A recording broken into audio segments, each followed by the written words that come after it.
NEP 2020 খসড়া কমিটির chairman কে ছিলেন? কোনটি প্রশ্ন সঠিক? কৈলাস বাদী ভূশিবান, ডক্টর কে কস্তুরী রঙ্গন, অধ্যাপক যশপাল শর্মা, অধ্যাপক জি রাজা গোপাল। সঠিক উত্তর খ নাম্বার ডক্টর কে কস্তুরী রঙ্গন। পরের প্রশ্ন, কেন্দ্রীয় মন্ত্রিসভা কবে নতুন জাতীয় শিক্ষানীতি এনইপি 2020 অনুমোদন করে?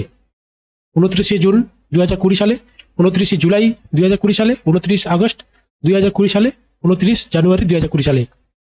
সঠিক উত্তর 29 জুলাই 2020 সালে। পরের প্রশ্ন, মানব সম্পদ উন্নয়ন মন্ত্রকের নামকরণ করা হয়েছে। MHRD এর সম্পূর্ণ ফর্ম কি? Ministry of human resource development. তো কোনটি নামকরণ করা হয়েছে? মানব উন্নয়ন মন্ত্রণালয়, শিক্ষা মন্ত্রণালয়, উচ্চ শিক্ষা মন্ত্রণালয়, মানব সম্পদ মন্ত্রণালয়। সঠিক উত্তর শিক্ষা মন্ত্রণালয়।